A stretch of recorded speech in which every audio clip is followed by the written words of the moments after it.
Hello, good people. Welcome to our show. Hello, bad people. Welcome to our show.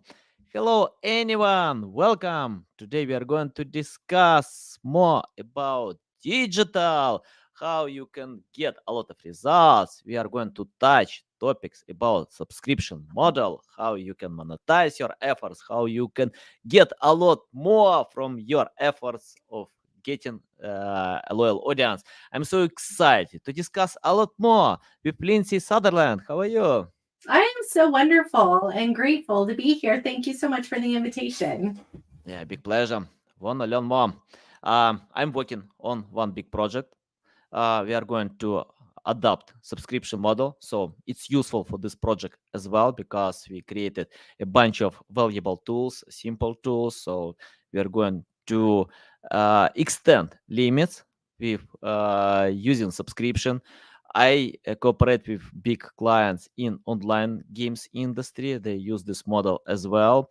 I know it's important to provide this experience because in my team we spend so much time with creating, developing tools, and we need subscription model. Lindsay, before we start, just tell more about yourself, experience, background, and anything that can help our listeners to learn more about you.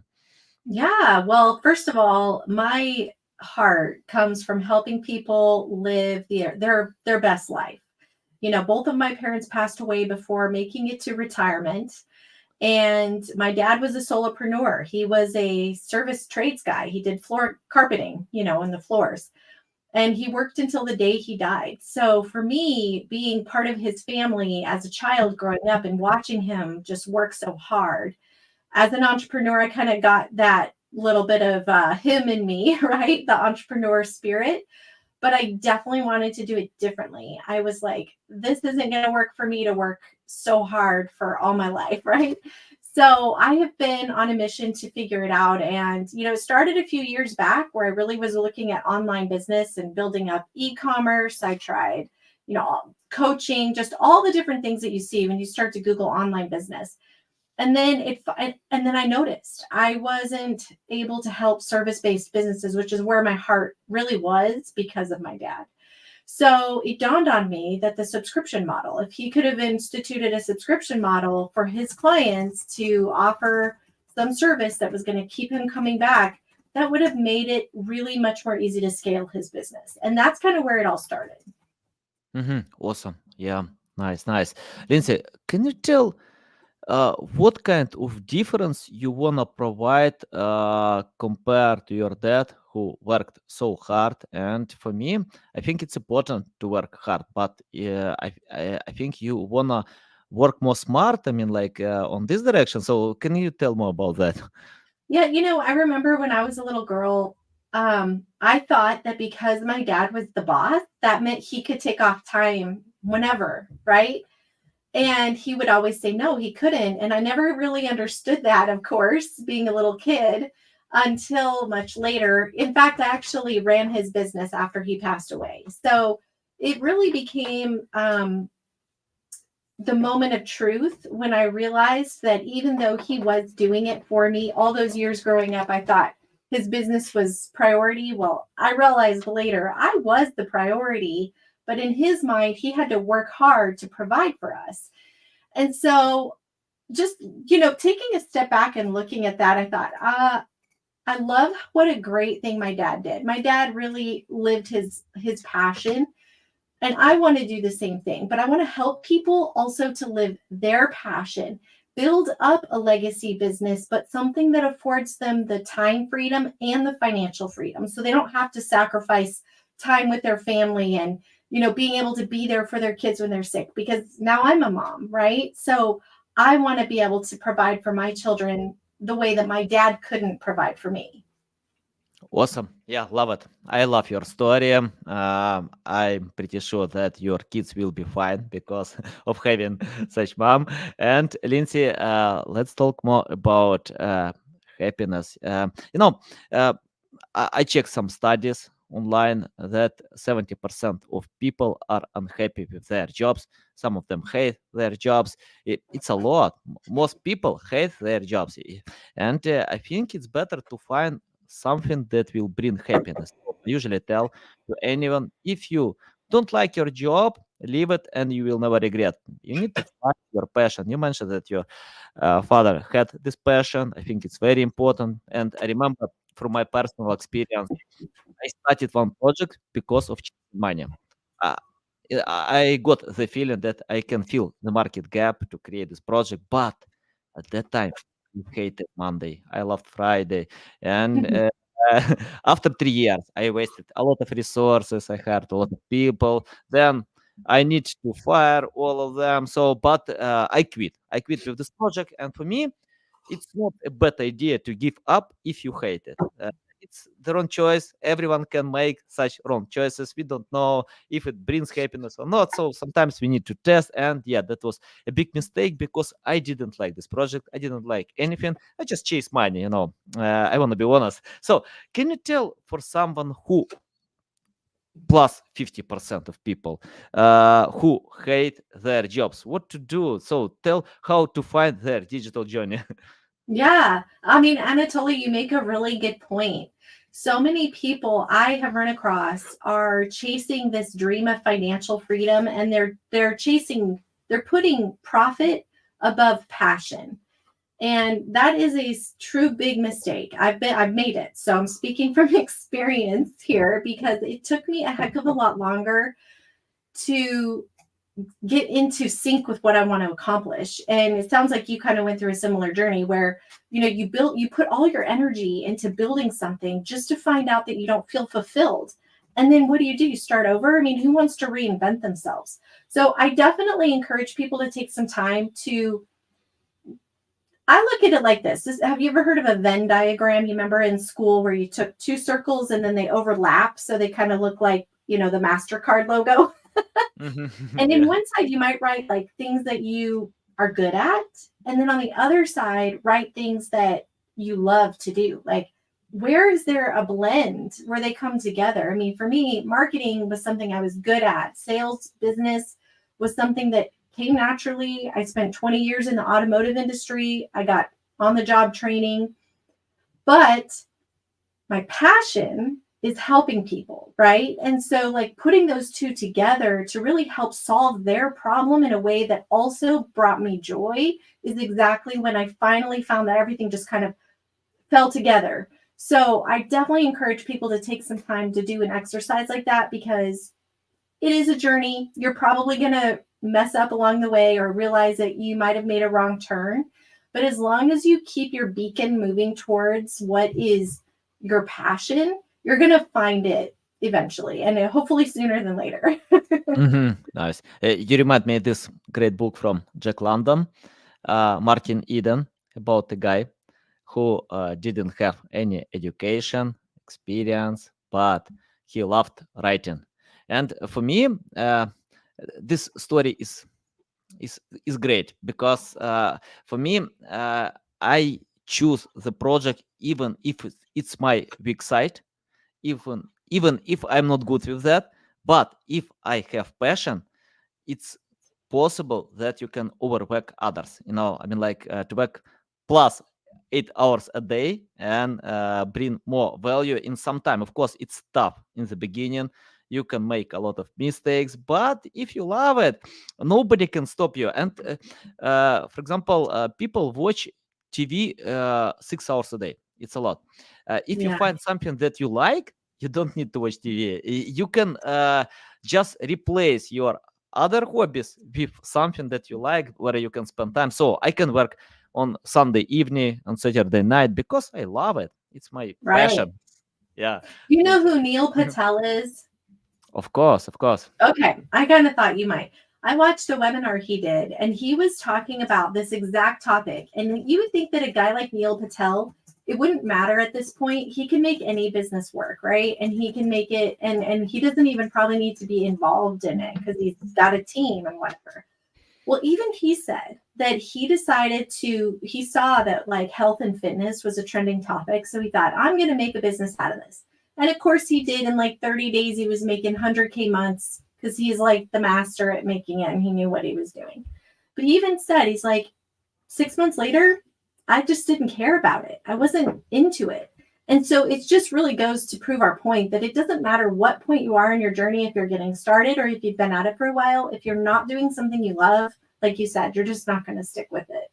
Yeah, I spoke with Neil Patel on this podcast. I invited him. He's great, and I like his story about poker. So once he decided to earn money with poker, so he found the gap that poker will be not illegal in the US, so it's like legal stuff. And when he started this project, he failed because he didn't play poker. He didn't know how to play it, so he decided to earn money and failed. And I think it's a good story for anyone. It doesn't matter what kind of money you can earn. It's better to think about happiness. If you like it, then you can win in the long run. You can get experience, acquire experience in the long run, and can overwork others.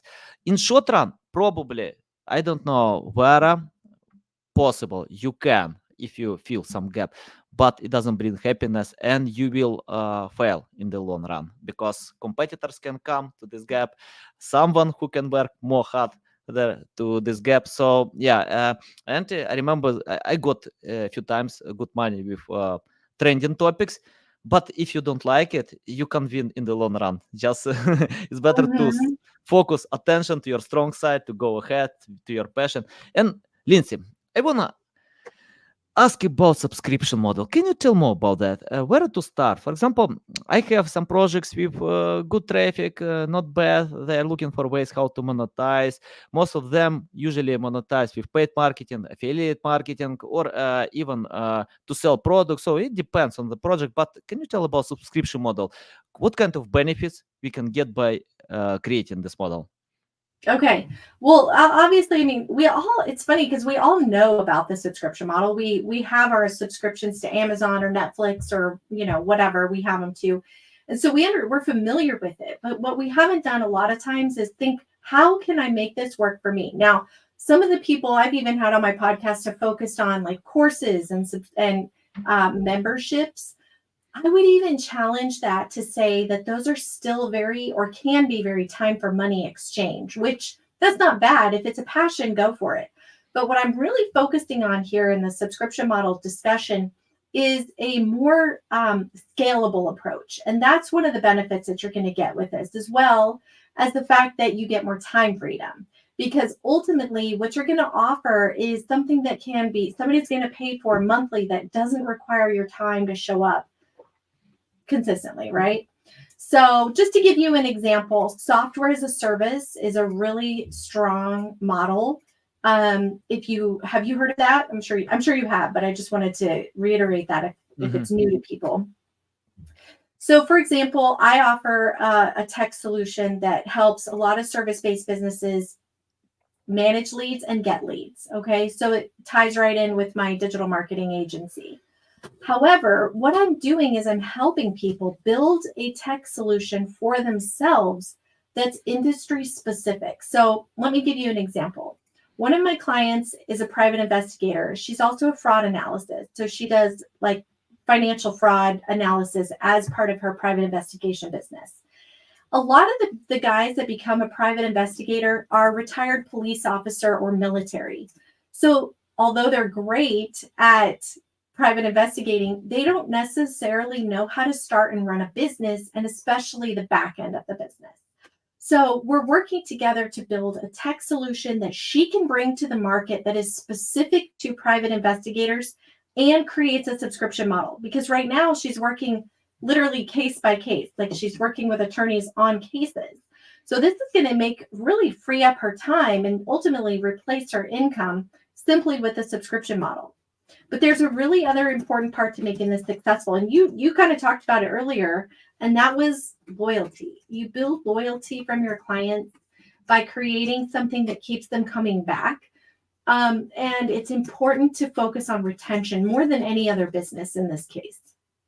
Yeah, I know, because acquiring a new client costs 5 times more than keeping your clients, customers. So if you make your customers happy, you don't give them a strong reason to leave. your subscription model. And Lindsay, can you tell how to give a strong reason to subscribe? Because people don't want to pay any money. They want to get free stuff. And I remember this story from Elon Musk when he bought Twitter. Today it's X.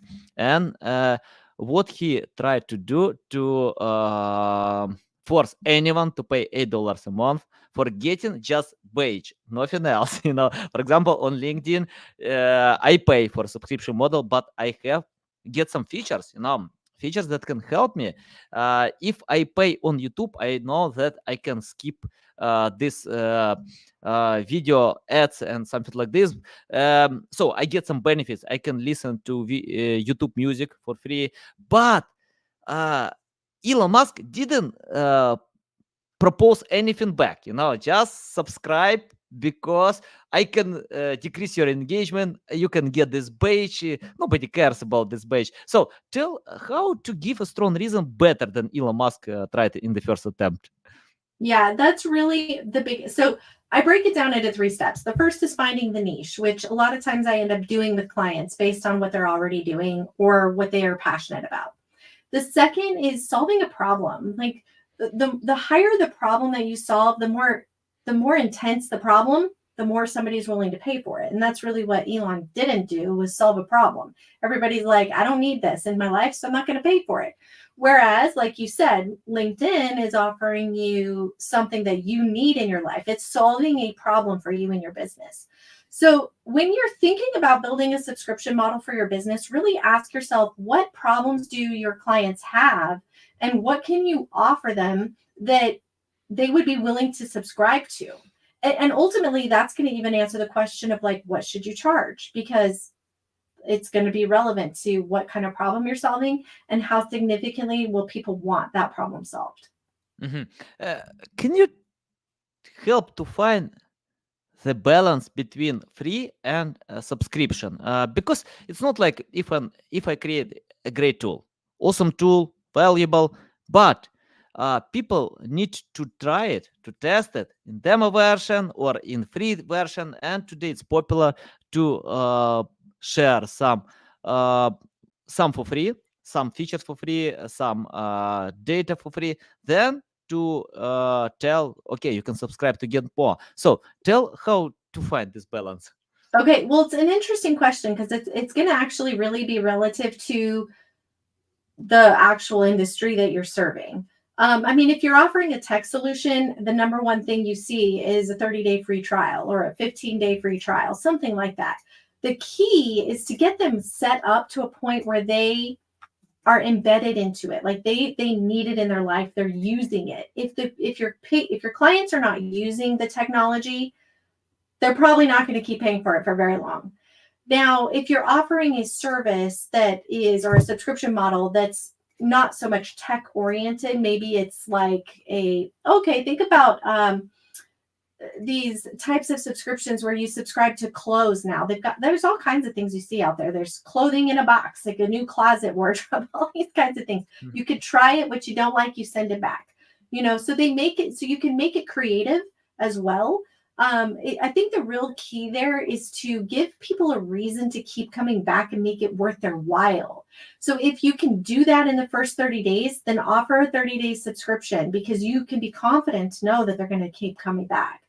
And if that doesn't suit you, or maybe your cost of goods is too high to offer that initially, what can you partner with? I call them doodads. So when you're creating an offer, any offer in any type of business, you can always sweeten the deal by offering doodads. Like, what other extras can you do to throw in that are little fun things?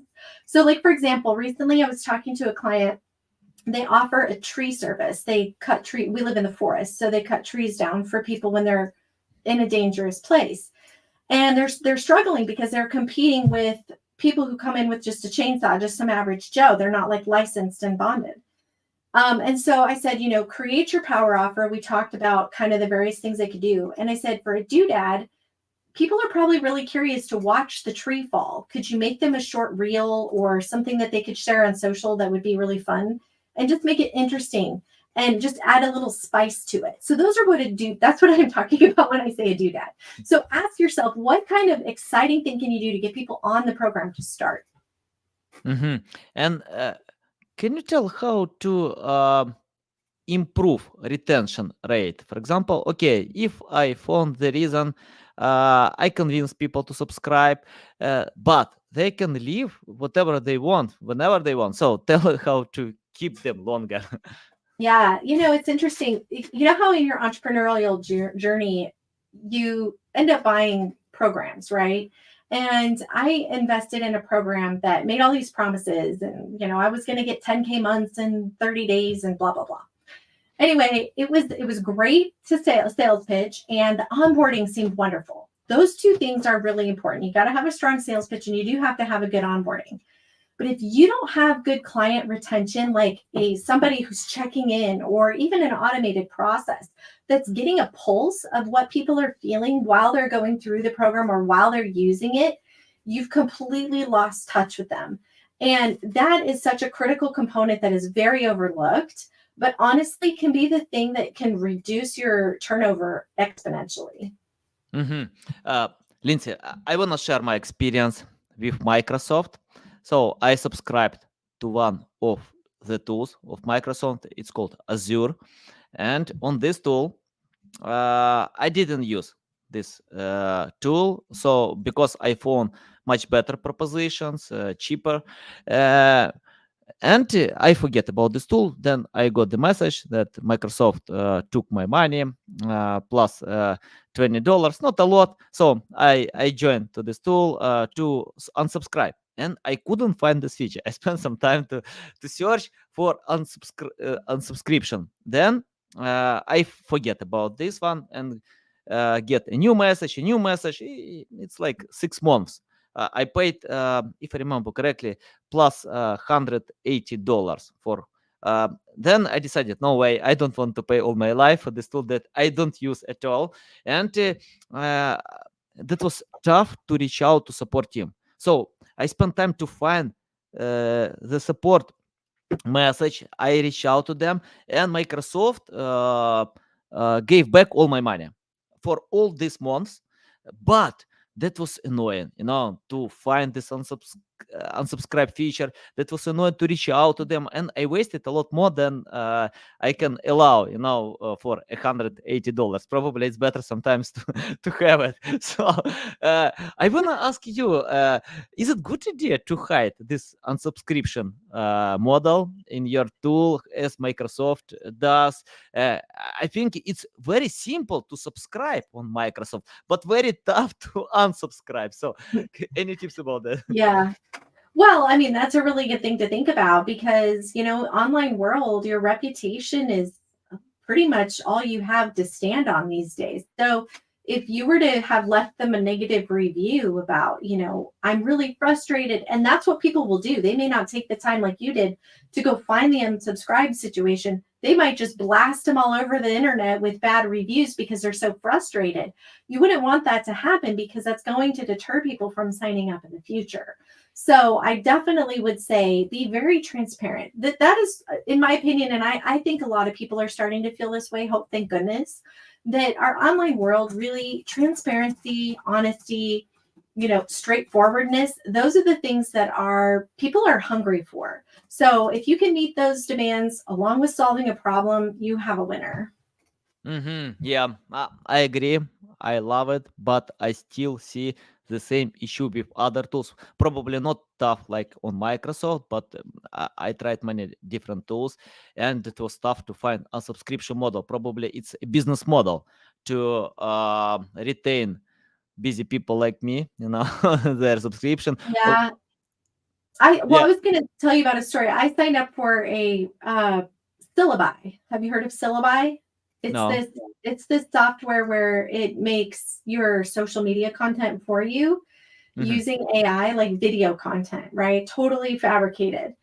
And I happen to know the founder, and I thought, oh, I'm going to give it a try because I'm friends with this guy, and I'm like, I want to see what it's about. And I wasn't a fan. I was just like, it felt creepy because you could kind of tell that the AI was a little fake, like you could kind of tell. And so I unsubscribed within the first 30 days, and he had a really good model, though. This is what I would say. If you're going to have an unsubscribe model, be sure to take time to get the feedback, because he really did, like, it was this questionnaire I had to fill out, and be candid, please tell me, why are you unsubscribing? And I told him, I'm like, I would try it again, but you got to improve this one thing. It was a new launch. So it worked out, and I think that's the value. If you can find out why people are unsubscribing, at least you then have a chance to fix it and make it better, for the future. So Awesome, awesome. Love it, love it. Lindsay, let's talk about technical aspects. Can you tell how to develop all this subscription model? Because it's not simple, and I know from personal experience to even create sign-in button, to have this an admin panel. So any tips how to do it? I don't know, or simplifying experience on that. Okay, well, it does take time. I mean, that is the truth. I will tell you, it's something that does take a lot of thought. So the difference, I think, is like, this isn't like an e-commerce store or drop shipping where you can spend a good 20, 30 hours straight and be done and have a store ready to go. It's definitely going to be something you need to do some market research on. There's some thinking that needs to go into it. And then from the technical side, as far as like the digital side, if you're not tech savvy, I would say then to look at outsourcing at least the setups, which this is part of my model, the way I help people build tech stacks. We kind of do a lot of that heavy lifting for you as part of our service. Plus, we also have the ability to offer you customer service. There goes your help with onboarding and retention, right? Because that's really important. So there's ways to get it done. And again, it's going to depend on the industry that you're in and what you're fully offering. But I don't know did that answer your question? Is that what you were asking me? I mean, like, can we use some templates or any other solutions to provide these technical aspects, especially about money? If someone will leave a credit card, you need to be sure that nobody will steal this data. So I'm not sure it's a good idea to use unfamiliar solutions. I usually check authority, trust, if I can use it or not. And I usually check companies that can implement that. I mean, like developers. And I had that experience. Someone added, I don't know how, malware to my website. I lost a lot of that after that. So any tips how to do it right? I mean, like Okay. to say, yeah. Yeah, there's a couple ways to go. So, I mean, if you're offering a subscription model that is like a community type of a subscription, there's a ton of software like Mighty Networks or Kajabi. I mean, these types of places can build that within their system that allows for rebilling, because that's the hard part is, keeping the credit card data and, getting that rebilling and not having to micromanage that situation. Now, if you want to offer a tech solution, I'm not really advocating building it from scratch. That is very expensive and obviously requires a lot of technology. So the solution that I offer is called bizinaboxsolution.com. And it's a CRM. So we can help with lead management. And let me give you back to the example I was giving you with the private investigator. So in this case, it's going to help private investigators manage their contacts, look at their opportunities. They're going to be able to market their company, get it listed out into the digital world through Google, build their website if they want to. I mean, it kind of is an all-in-one client management system, ultimately. So that's where you see it's a simpler version because it doesn't require coding. It doesn't require stitching things together. That's where things get technical, and you can oftentimes really get stuck. I mean, when we're talking about the technical side of it, you can often get stuck with privacy regulations, especially with the GDPR compliance. So we definitely want to make sure that it's as neat and tidy as it can be, because the more multifaceted it becomes, the more management that it entails, right? So that's that would be, I guess, the way to look at that. Nice, nice. Lindsay, I'm interested about companies that don't need such subscription model, and for example, let me share my short story about subscription as well. So we built tool, a great tool that can help to save time to group a list of keywords. And I think that was the first version of this tool in the market. And we decided to monetize this tool to create the subscription model. And we spent some time to do it, but nobody knew about such things, so basically, we needed to provide a free version and forget about subscription model, just to give for free. Then, if we have a loyal audience, big audience, it's better to monetize. And Neil Patel did something like this with his tools, Uber Suggest. So he provided a free version for a long time. Then he adopted a paid version subscription model. I think when he bought Uber Suggest, he did the same. So this tool deserved a big audience. Then he added paid version. And today I understand that was a big mistake because nobody knew about this tool, and we needed to give it for free. And many other companies like BoostSumo, they like provided a free version of their tool like for a year. Then they switch to paid version. So can you tell how to figure out, okay, I can do it right now, it's better to monetize, but I'm not sure it's a good idea to do it from scratch, because it's better to test with people to gain this loyal audience. And when someone can hide data without having audience and ask for paying for this tool, it's not good idea, because people don't know if they need to pay for that. So any tips how to find this balance? Well, it's interesting because I think what you're talking about is more of a just general tech. Like if we wanted to really build out a SaaS, like a service, software as a service, um, like a new to market type of a solution, Yeah, absolutely it requires market testing. And I think I mentioned that earlier too, that that's something that if you're just getting started, market research is a big part of it. That's part of why it takes a little bit longer than, just building out an e-commerce store, which even then, I have a client who's got an e-commerce product, and we're constantly testing the market to see what is relevant, what people are looking for. Market research is just a part of business. It's just something everybody really needs to know. And the more intimately you know the people that want your product, the better your marketing will be, the better you can articulate the need.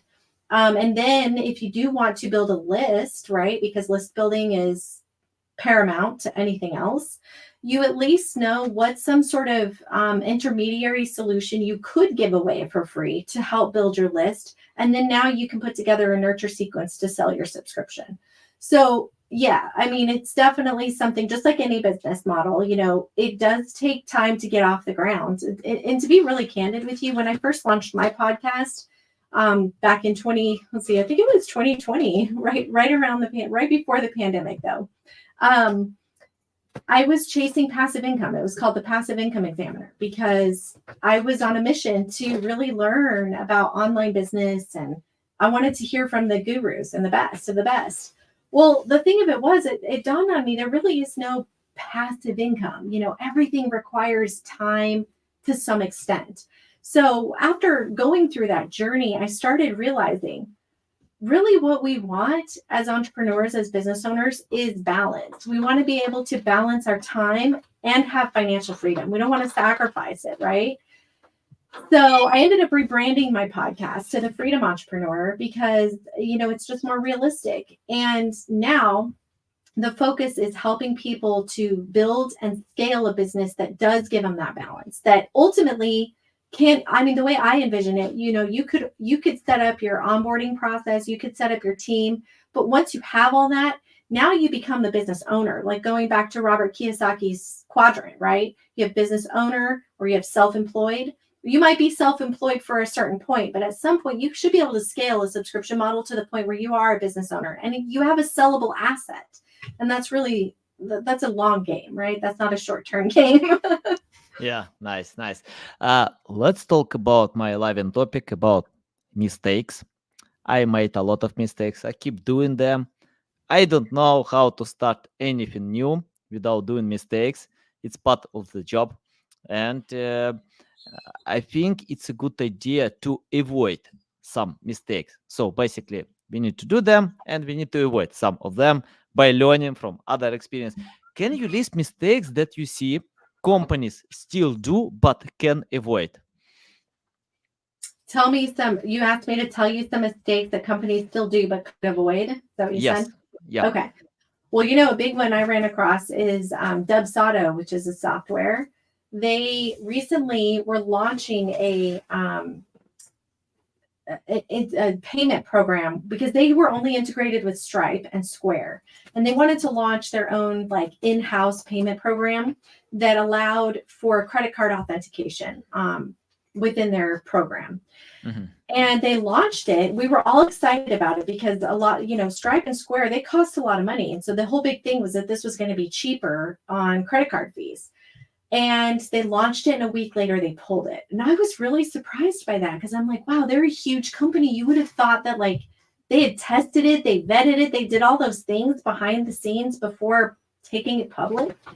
And the reason is, and they were very forthcoming about it. They said that they had partnered with Chase, and that Chase, I guess, didn't stand up to their part of the deal or something, and so it just didn't work out, and they just pulled it right off the market literally like 5 days after they launched it. That was like a huge company, and really surprised me to see that. But I mean, I think it goes back to what we were saying. You got to test. Here's the thing I noticed, and this is the mindset. We started with mindset. Now we're going to wrap up with mindset, because the problem I'm seeing is so many people, and I was guilty of this too. I wanted a quick fix. I wanted something that was going to get me, and I'm the primary income earner in my family. So leaving my job meant that I needed something that was going to replace my income, and I didn't have time to waste. So I was super hungry, chasing after profit, trying to find the magic bullet that was going to, make my money situation like a happy place. And that goes back to what we're talking about, because I wasn't chasing after passion. I was chasing profit. I mean, I learned a lot in that journey, but looking back, I would say that if you get a chance, and those of you listening, if you get a chance to really go into this with the mindset that it's a long game, and by long game, I'm saying like make a 3-year plan and a 1-year plan, like have milestones, but to expect us to be able to just instantly launch something and have it go gangbusters, I mean, that would be icing on the cake. Yes, it happens. Like 1% of businesses, first of all, 1% of businesses succeed. 1% of the 1% are going to go gangbusters within the first, 90 days of launch. So you have to be realistic. And if you can go into it with that mindset, you're going to handle the pitfalls and the challenges and the mistakes that are going to come up. You're going to be able to pivot. You're going to be able to learn from it, and you're going to be way farther ahead than other people who start and ultimately quit. Nice, nice. Love it, love it. Patience is part of the process. Without patience, I don't know how to become an Instagram star overnight. It takes time. It's the same with any model. You need to be patient to go ahead and believe that you will get results. Lindsay, I have people in my audience who wanna become experts in one day, and they wanna start from scratch. And I have business owners and founders of different companies, co-founders, and they're looking for ways how to learn the basic to cooperate with great experts. Because from my personal experience, it's tough to hire anyone else if you don't know the topic, if you don't know how it works, if you don't know why we need to have it. So I want to ask you, if you started today from scratch without any experience, knowledge, skills, it's your first day in subscription model, what will you do if you started from scratch? I mean, that's a great question, because it's asking me to like pretend I don't know what I know, which would be Yeah. hard. um, I think I would probably lean heavily on whatever I was good at or enjoyed doing, and brainstorm, try to think of, like I said, ask yourself, what do you like to do? What are you good at? and then what problem can you solve? And when you put those three things together, you kind of have your mark, you kind of got your marching orders, right? You're like on your journey. But the next thing I would do is I would get a mentor. And I've been a big advocate of that. I've had a lot of mentors and coaches in my life.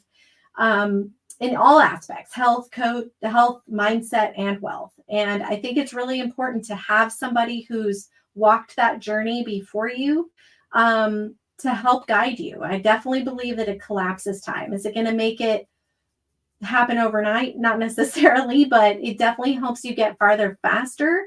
And you have a lot of the guesswork and the Mickey Mouse stuff that goes on, the start, stop, the doubting yourself, the questions, all those things that we go through when we're in the very beginning journey of entrepreneurship. It definitely helps to move through that a lot faster. And so that's my advice. Those would be the steps I would take. Awesome steps. And my final question about the future. Uh, Technologies are growing fast. You mentioned about AI that you had bad experience with AI video, uh, but today most companies adapt to AI. Most specialists adapt to AI. I use a lot AI tools. I speak with ChatGPT more often than with my wife, because I wanna get these answers that my wife can't give me. Right? I, I I, understand. I'm with you. yeah, so yeah, I wanna ask about the future. Can you tell your crystal ball and let us know what kind of future will be in subscription model, because we have AI, we have Apple is going to launch augmented reality, this headset. I don't know how it looks. We'll see in a few months. So your prediction about the future? You know, I was just talking to my son. He's 15. So if you ever want to think about the future, just think about our children, like the next generation, right? He and I were just chatting about AI because we listened to the WAN podcast together, and they were talking about the year anniversary of ChatGPT. And I looked at my son and I said, "Oh, can you believe it's been a year already?" Like that was so life changing. That's like I said that's like when TV was invented. Like it just changed the world. But he's like, "Yeah, but it happened even faster because when TV was out, think about this, not everybody could go get a TV. Like only rich people could get TVs to start, right? But with our Chat GPT and AI, it was like instantly worldwide, boom, here it is. And our life hasn't been the same since. I can't even imagine what the next year is going to hold. I am totally here for it. I'm excited to see where it comes. Um, I think it's just made business and it's given people so much more freedom to be able to do things that they couldn't do before in such all new capacities. But I truly am just kind of like a fly on the wall in observing mode, and I'm excited. I don't really have Nice. an answer. Yeah, I found that all experts are excited, but someone who has time to complain, they lose. So, and according to data, 5% of marketers and content creators lost their jobs. It's not because of AI, not because of AI, because of someone who adapted to AI and can replace them. For example, I increased my results a lot with AI. When AI appeared, I used before ChatGPT, then I started to use a lot more, and I grew my results. I'm going to pay more attention to this tool, and I think it's a good idea to anyone. 15 years or my son 13 years, it doesn't matter. You need to learn AI. You need to think how to adapt in your life, business strategy, whatever. uh, Oh, yeah. Lin- yeah, Lindsay, it's a big pleasure. Thanks a lot for taking your time, for sharing all these valuable bombs. I'm going to listen one more time to this episode to think about my subscription model that I'm going to launch soon, and tell the best way how to keep learning from you, how to reach out to you, how to follow you. Yeah, the best way is to check it out at lindsaysutherland.com. Just my website. You can connect with me there. All the links you need to everything I do is easy to find. lindsaysutherland.com. Nice, guys. You can find the link to website in the description below. Listen us on Apple, Google, Spotify. Thanks again for your time. Love it. so valuable. Guys, I recommend to anyone to follow Lindsay, to reach out and tell that you heard about Lindsay on this podcast, because I'm going to follow Lindsay to whatever will come in the future, and probably I will cooperate with some of my clients. So I need to speak to them to figure out how we need to implement the strategy. Okay, guys, love you.